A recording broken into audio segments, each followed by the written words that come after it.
Every blackout I have ever experienced ended the same way. The phone battery died first, then the power bank, and then the only information coming into my house was whatever I could hear outside. Nothing from emergency services. Nothing from weather. Nothing from anyone who knew what was happening or when it might end. I spent 3 days in the dark after a regional storm event, with no reliable information about whether the outage was going to last another 3 hours or another 3 weeks. It was the absence of information that was most disorienting, not the absence of power. The morning after that storm, I started building something I should have built years earlier. A device that requires 0 batteries, 0 wall power, and 0 grid connection to hear AM broadcasts from 50 miles away. A crystal radio. I built the exact design used in the 1920s, spent $6 on the one component I could not salvage. And that night I listened to an AM news broadcast on a set of headphones connected to a device with no power source of any kind. Here is the complete build.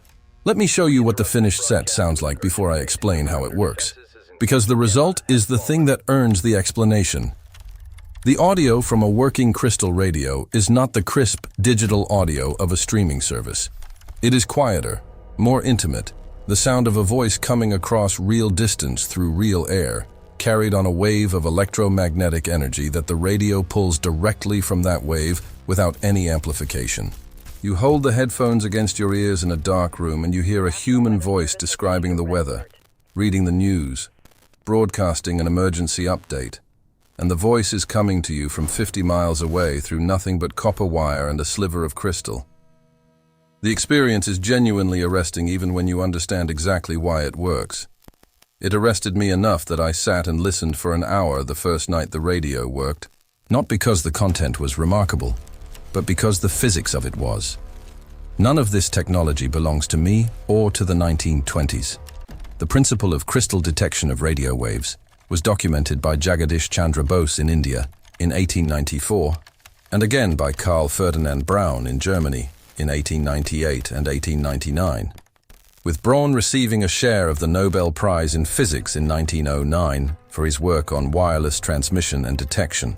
Greenleaf Whittier Pickard patented the silicon crystal detector in the United States in 1906, specifically for use in radio receivers that required no external power source beyond the energy carried in the radio wave itself. By the early 1920s, crystal radio sets were the primary means by which millions of American households received their first radio broadcasts, with commercial sets sold by Westinghouse and RCA and homemade sets built from mail-order components by households that could not afford commercial units. The crystal radio powered household communication for a decade before vacuum tube amplifiers made higher volume possible. The physics that made it work in 1922 is identical to the physics that makes it work today. Here is the science. A radio station broadcasts by creating oscillating electrical current in an antenna tower at a specific frequency, which generates an electromagnetic wave that propagates outward at the speed of light. When that wave passes your antenna, it induces a tiny alternating current in the wire at the same frequency as the broadcast. AM radio, amplitude modulation, carries audio information by varying the strength of that carrier wave in synchrony with the audio signal. The crystal detector, a component with a property called rectification, converts the alternating current to pulsing direct current that follows the audio envelope of the AM signal.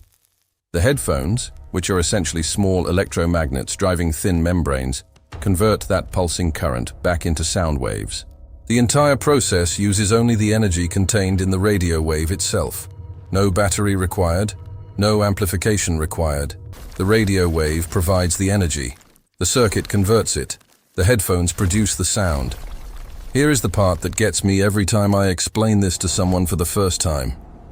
The energy powering the audio in your headphones traveled from a transmitter tower 50 miles away, radiated outward as an electromagnetic wave, arrived at your antenna after traveling 50 miles through the atmosphere, and was converted into sound by a device that cost $6 to build. No fuel, no charging, no grid connection. The broadcast is the power source. Think of it like a water wheel on a river. The river's current provides the energy. The wheel converts it to rotational motion. You did not put the current there. You built a device to harvest it. The crystal radio is a water wheel for electromagnetic energy that is already flowing through the air around you continuously. Here is what the build requires. And I want to be honest with you, this is genuinely it. You need copper wire for the antenna and the coil. I used 22-gauge solid copper hookup wire, about 30 feet total. From salvage, free. New, about $3. You need a cardboard tube, the kind from a paper towel roll or a mailing tube, as the coil form. Free. You need a 1,000 ohm variable resistor, a potentiometer to tune the circuit, about $1. You need a germanium diode, type 1N34A. This is the modern equivalent of the Galena crystal detector. It is the one component that you cannot easily salvage and must purchase. About $1 to $2 individually, or $4 for a pack of 10. You need high-impedance headphones, 4,000 ohms or higher. These are not the same as modern low-impedance earbuds and cannot be substituted. They are available for about $4 to $6 from electronics suppliers. You need 2 alligator clips for temporary connections, about $1. Total cost, $6 if you salvage the copper wire, $10 to $12 with all new components. The germanium diodes and high-impedance headphones are linked in the description below and in the first pinned comment with exact part numbers, because these are the 2 components where buying the wrong specification results in a radio that produces no audio. Now the build. Wind your coil by wrapping the 22-gauge copper wire in tight adjacent turns around the cardboard tube for a length of approximately 4 inches. The number of turns determines the resonant frequency range of the coil. For AM broadcast band reception in North America, which occupies frequencies from 540 kHz to 1700 kHz, wind between 60 and 100 turns. I used 80 turns in my build. Secure the first and last turns with a small piece of tape. Leave 6-inch wire leads at each end of the coil for connections. Here is where most people ruin the coil and wonder why the radio receives nothing. They wind the coil with gaps between turns. A coil with gaps between turns does not have a consistent inductance along its length, which means its resonant frequency is not predictable, and its ability to selectively tune to a specific broadcast station is degraded. Wind each turn touching the previous one, continuously, without gaps. If a turn slips out of position during winding, push it back before continuing. Tight, consistent winding is what produces a coil with a sharp, predictable resonant frequency. Think of it like coiling a garden hose. Tight, even coils lie flat and hold their shape. Loose, irregular coils bunch and gap. The coil that lies flat tunes reliably. The coil with gaps does not. Connect one end of the coil to the antenna wire. Run the antenna wire horizontally as high and as long as you can manage, ideally 30 feet or more, along the ceiling of a room or out a window. The longer the antenna, the more electromagnetic energy it captures, and the louder the audio in the headphones. Connect the other end of the coil to a ground point, which can be a cold water pipe, a ground rod in the earth, or the ground terminal of a household electrical outlet with the outlet circuit breaker off. Connect the germanium diode across the coil, with the banded end of the diode facing toward the antenna connection. The diode is the rectifier that converts the oscillating AM signal to pulsing DC.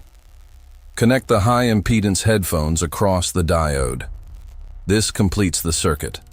The variable potentiometer, connected in series with the antenna lead, allows you to vary the effective antenna length and tune between stations.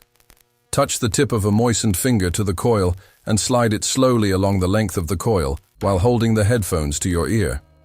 You are physically moving the contact point along the coil, changing the effective inductance and therefore changing the resonant frequency of the circuit. When the resonant frequency matches a broadcast frequency, audio appears in the headphones. In a region with active AM broadcasts, you will find at least one station within the first 60 seconds of tuning if the antenna and ground connections are good. Place the headphones against a quiet surface, such as a wooden table, after you have found a station. The audio should be audible from the headphones at arm's length, as a faint but intelligible sound. That transmission of audio to the table is all the energy the radio wave delivered to your circuit across 50 miles of atmosphere. It is small, it is enough.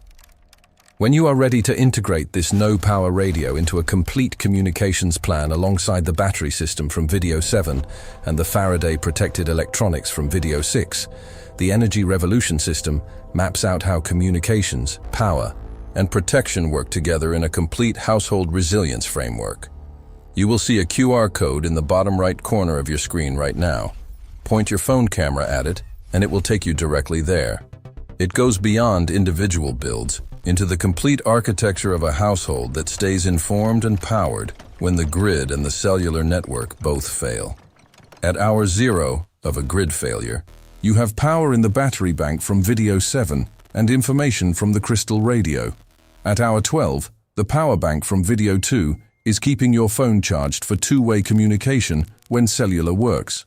At hour 24, if cellular is failing, the crystal radio is your primary information source for weather and emergency broadcasts. At day 7, the crystal radio is still receiving. It will continue receiving as long as the AM transmitters are broadcasting, which most major stations maintain on emergency generator backup for days to weeks. At day 14, you have had continuous access to broadcast information throughout the entire event from a device that costs $6 and requires no power beyond what the radio wave itself provides. And if this radio build has you thinking about how to stay informed through any communications disruption, that is exactly the kind of integrated thinking the Energy Revolution system supports. The QR code is still in the corner. Point your camera at it when you are ready to connect the dots between every system in this series. This is not really about crystal radios or 1920s technology. It is about the specific confidence of knowing that you have a means of receiving information that is genuinely independent of every infrastructure system that might fail. About the voice that comes through the headphones from 50 miles away using only the energy of the wave itself. About the $6 that buys you access to emergency broadcasts regardless of what happens to the cellular network, the power grid, or the battery in your phone. I do not want you to wait for an emergency to build this radio. Build it this weekend as a normal weekend project. Tune it in your living room. Find a station. Listen to it for a few minutes and let the physics of it sink in. Then put it in the same drawer as your Faraday cage and your power bank and know that it is there. If this crystal radio rebuild changed the way you think about what emergency communications actually requires, please subscribe and like the channel. We are unearthing practical wisdom that the modern world has tried to bury. Hear the world on what the air already carries. The next treasure of forgotten knowledge will be revealed soon.